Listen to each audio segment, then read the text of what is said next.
안녕하세요. 인천대학교 명예교수 김기용입니다. 전 시간에 이어서 베른하르트 슐링크의 더 리더, 책 읽어주는 남자 3부작 중 제2부를 시작하겠습니다. 36살의 한나 슈미츠와 15살의 미하일 베르크는 우연한 기회에 서로 사랑을 하게 되고 책 읽어주고 듣는 관계로 발전을 했습니다. 이 뜨거운 사랑에 불타던 두 사람이 어떻게 헤어지고 다시 재회를 했는가 하는 내용이 2부에서 나타나게 됩니다. 배경은 주로 하이델베르그가 되겠습니다. 이제 성년이 된 미하일 베르크는 보시다시피 젊은 날에 15살의 역을 했던 주인공과 다른 모습으로 나타나게 됩니다. 두 사람이 사랑했던 그 옛날을 회상하면서 미하일은 마음속의 스크린에 투사하면 조금도 변하거나 마모되지 않는 한나의 모습을 바라볼 수 있다. 부엌에서 스타킹을 신고 한나, 맨 처음 만났던 날을 회상하는 거죠. 욕조 앞에 서서 양팔을 활짝 벌린 채 큰 타월을 들고 있는 한나, 달리는 자전거 바람에 치맛자락을 휘날리는 한나, 아버지의 서재에 서 있는 한나. 식구들이 여행을 떠나고 없었을 때 한나는 미하일의 집을 방문하게 되고 아버지의 서재에서 그 많은 책을 보고 감탄을 하고 있던 모습을 미하일은 머릿속에 각인되어 있는 것입니다. 자, 다시 학교를 다니면서 학업에 열중을 해서 성적이 좋은 미하일 군을 소피는 좋아하게 되죠. 소피는 내가 자신을 쳐다보는 것을 느끼면 얼른 내 쪽으로 고개를 돌리고 내게 미소를 지어 보였다. 교감이 오고 가는 것이죠. 남녀공학에서는 흔히 벌어질 수 있는 그런 장면이고, 또 이 소피는 15살의 소녀로서는 매우 귀엽고 아름다움을 갖추고 있습니다. 친구들과 어울려서 수영을 하러 가면 남자친구들과 여자친구들이 함께 모여서 숙제도 같이 하고 축구, 배구, 그리고 카드놀이도 하며 서로 장난질을 하고 하면서 일상적인 사춘기 시절의 고등학생들의 모습으로 지내게 됩니다. 그런데 수영을 하는 과정에서도 우리 미하일 군은 생각이 좀 다른 데가 있습니다. 넌 말하고 싶지 않은 거니? 아니면 말하고 싶지만 어떻게 해야 될지 모르는 거니? 이 미하일을 좋아하는 소피가 끊임없이 미하일의 옆을 맴돌면서 여러 가지 질문을 하게 되는데 그때마다 제대로 답변을 하지 않고 먼 산을 쳐다보고 있는 우리 미하일입니다. 몸은 여기 있으나 언제나 한나의 집을 향해서 마음이 달려가고 있는 것이지요. 친구들과 어울려서 즐겁게 노는 시간에서도 재빨리 한나가 퇴근하는 시간이 되면 일어서서 친구들을 떠나 한나의 집을 향해서 가곤 했던 것입니다. 이런 점이 소피의 입장에서는 몹시 불만스러웠겠죠.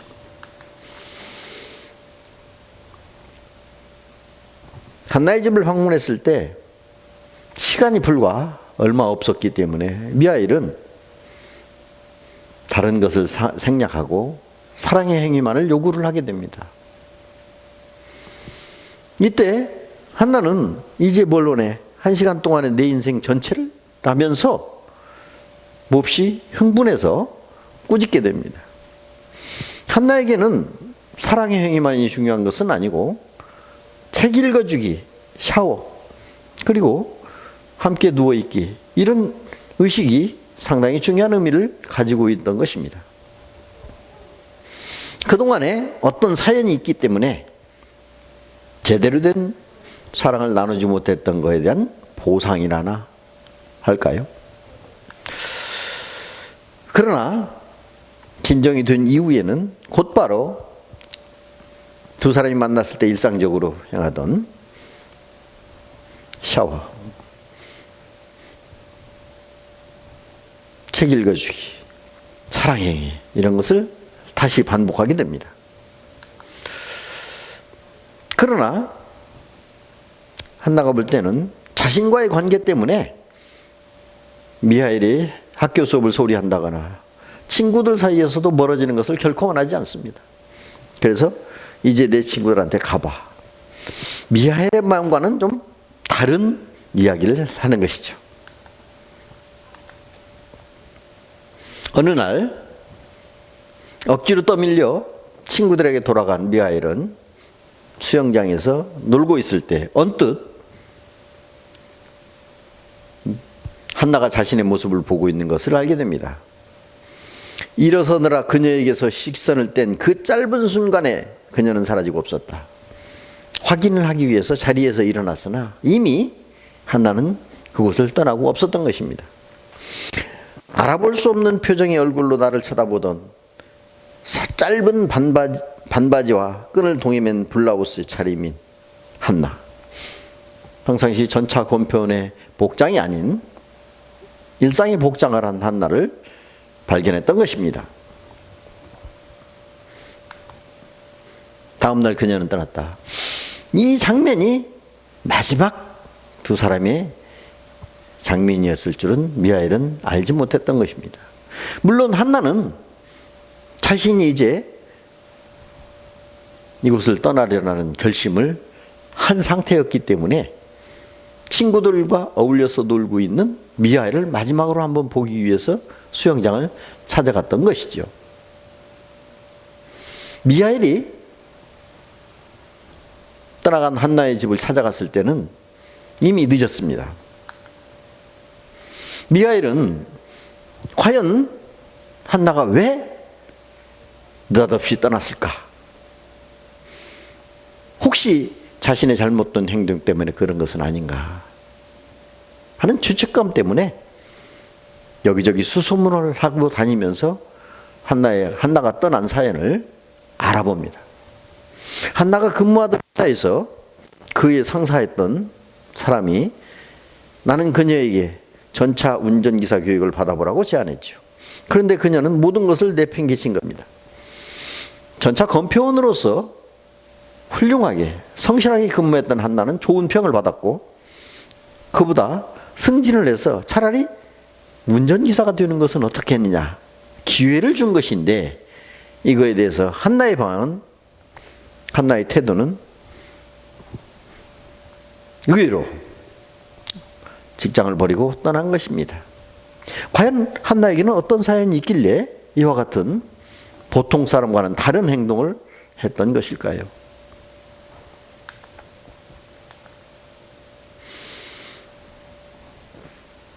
시내를 모조리 방황을 하면서 한나를 찾아다녔으나 찾지 못한 미하엘은 몹시 심한 실망감에 빠지게 됩니다. 내가 그녀를 쫓아버린 것은 아니라는 사실이 내가 그녀를 배반했다는 사실을 바꾸지는 못했다. 여러 가지 정황으로 볼 때 미하엘이 제공한 어떤 원인에 의해서 한나가 떠난 것은 아닌 것이다 라는 추측을 할 수 있게 되었으나 그러나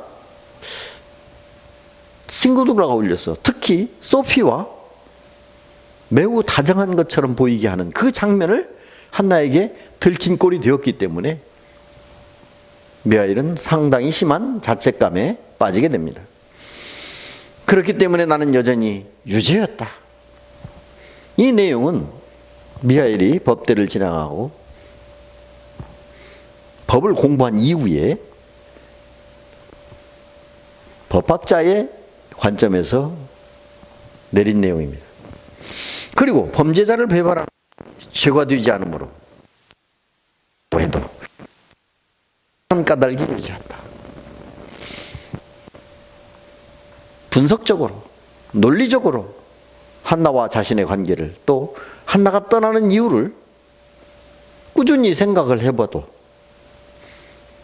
한나를 떠나가고 사랑했던 그런 내용들이 모두 자신 때문이라는 죄책감에 시달리게 됩니다. 그렇게 어린 시절을 보내고 이제 미하엘 군은 대학을 가게 됩니다. 1966년, 즉 미하엘과 한나가 처음으로 만났던 때로부터 8년이 지난 이후에 를 진학한 미하엘 군은 재판을 세미나로 주제로 삼는 강좌를 신청을 하고 듣게 됩니다. 여러 가지 사실을 강의 시간에 토론을 하고 공부를 한 이후에 현장을 찾아가서 분석하고 토론하는 수업이죠. 이 수업에서 우리 미하엘 군은 게르트루트를 만나게 되는데 훗날 이 두 사람은 결혼을 합니다.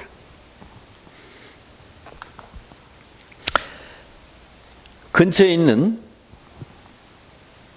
재판소를 찾아가서 방청을 하면서 재판이 진행되는 내용을 공부를 하고 학교에 돌아와 토론을 하게 되는데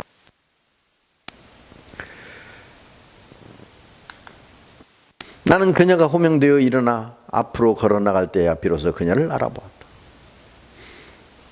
그저 일반적으로 진행되는 재판인 줄 알고 있다가 이 재판이 그토록 가슴속에 사무치게 사랑했던 한나에 대한 재판이라는 것을 뒤늦게 알게 됩니다.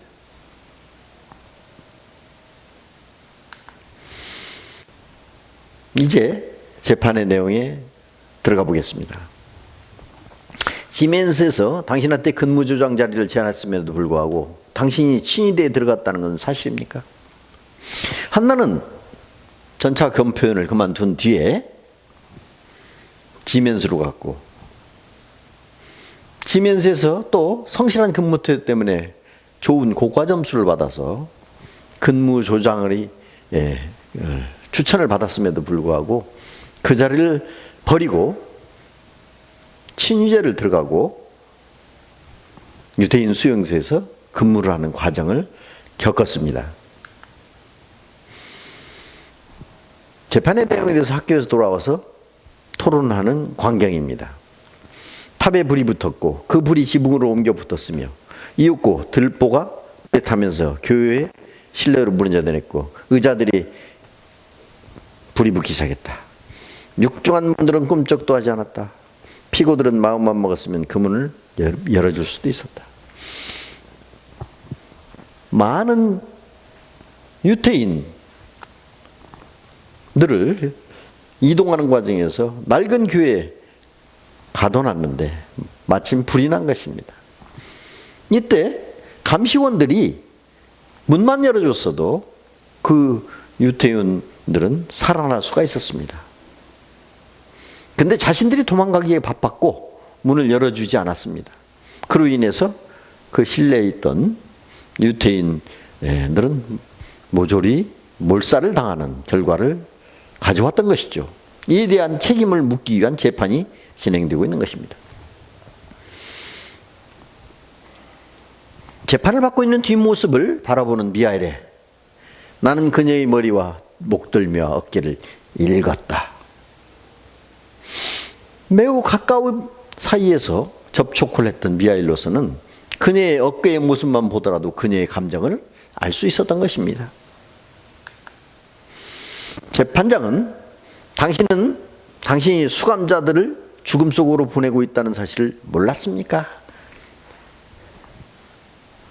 고의적으로 학살하지 않았다 할지라도 문을 열어주지 않았을 때 불에 타 죽을 수 있었다는 사실을 몰랐다는지 질책을 하게 되는 것입니다. 이에 대해서 한나는 그러니까 제 말은 하지만 재판장님 같았으면 어떻게 했겠습니까?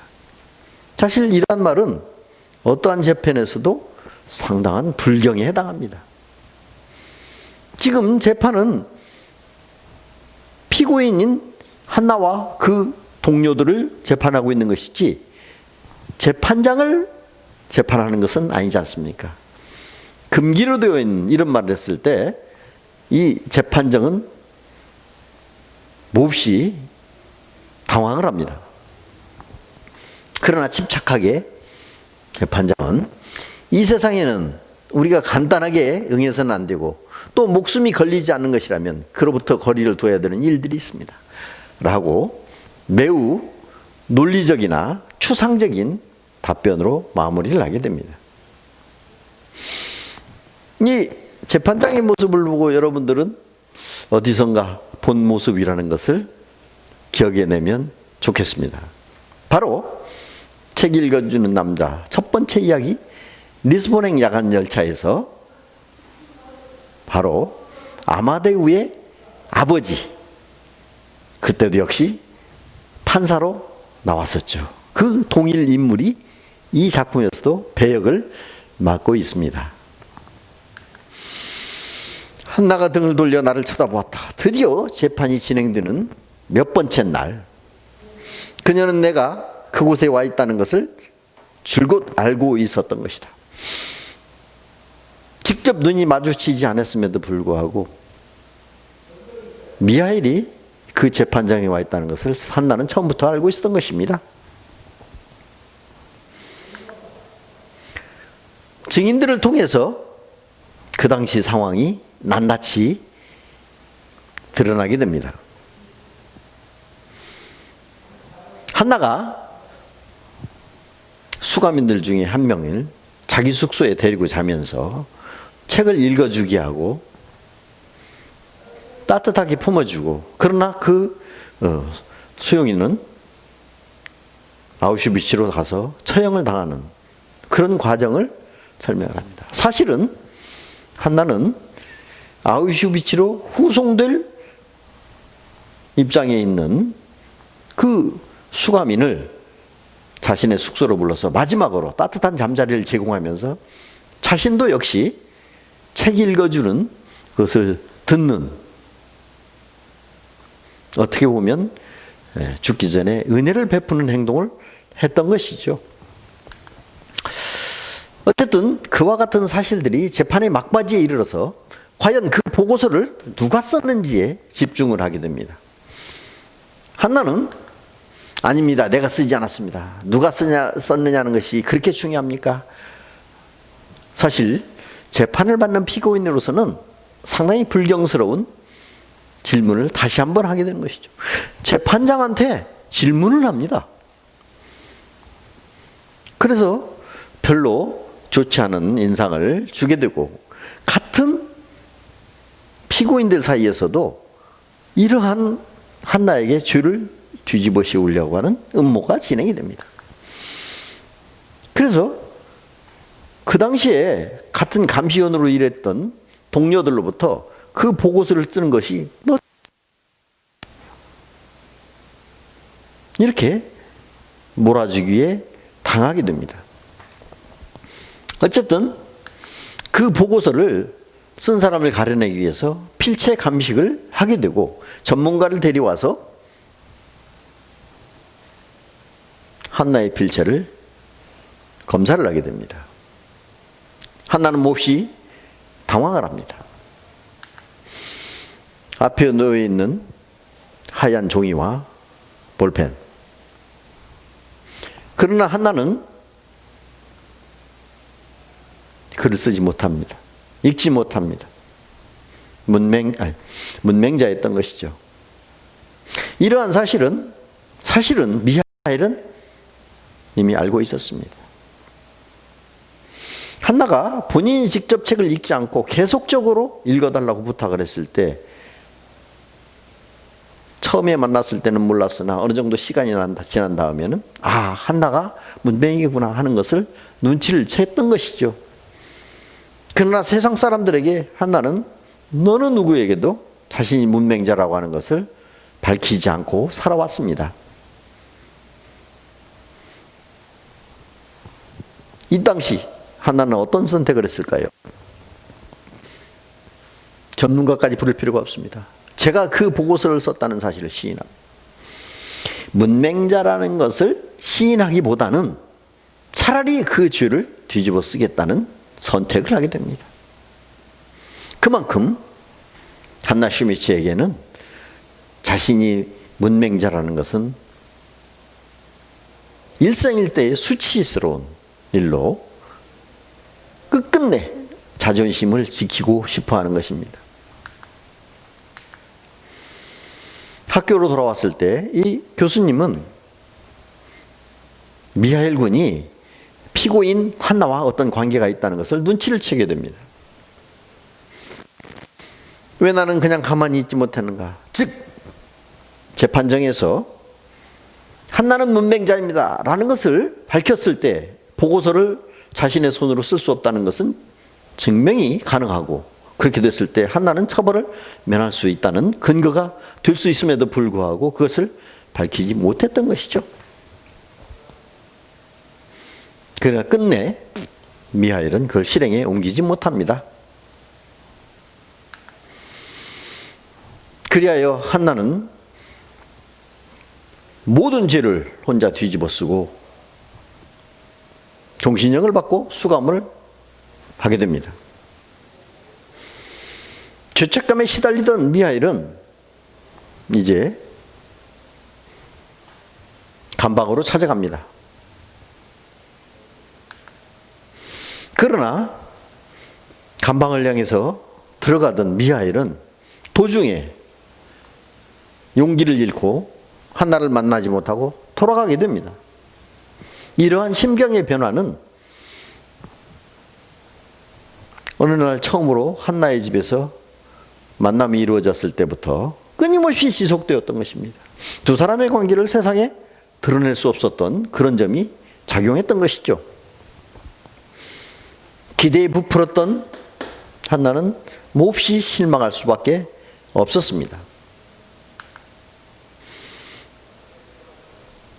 앞에서 말씀드렸던 바와 같이 같은 법학도로서 게르트루드와 결혼을 하고, 그러나 그 이 결혼은 순탄치 않았습니다. 왜냐하면 미하엘은 너무나 깊이 사춘기에 가슴속 깊이 박혀 있던 사랑의 이미지, 한나의 이미지를 지울 수가 없었기 때문이죠. 여자에 대한 미하엘 군의 시각입니다. 여자는 약간은 한나 같은 손길과 감촉을, 약간은 그녀와 같은 향내와 맛을 가져야 한다고 고백했다. 자신이 가진 생각을 미련하게도 자신과 결혼한 게르트루드에게 고백을 하고 맙니다. 그리하여 두 사람은 결혼 생활을 지속할 수 없었고 딸 하나를 두고 있었으나 결국은 이혼을 하게 됩니다. 이와 같이 한나 슈미츠와 미하엘 베르크는 우연한 만남에 의해서 뜨거운 사랑에 빠지게 되고, 한나의 문맹에 의한 도피로 헤어지게 되고, 우연한 기회에 재판정에서 만나게 되고, 서로의 존재를 인식하고, 한나는 끝끝내 자신의 문맹을 숨기기 위해서 죄를 뒤집어 쓰고 감옥에 가고, 이 과정에서 미하엘 군은 한나가 죄를 뒤집어 쓰는 것을 막아줄 수도 있는 입장에 있었음에도 선뜻 나설 수가 없었습니다. 자신이 한나가 문맹이라는 사실을 어떻게 알았는지 세상에 이야기할 수 없었던 것이죠. 어쨌든 이와 같은 이별로 인해서 끝난 줄만 알았던 두 사람의 관계는 다시 이어지게 되었으나, 과연 이것이 맨 처음에 만났던 것처럼 다시 사랑으로 이어질 수 있을지는 다음 3부에서 살펴보도록 하겠습니다.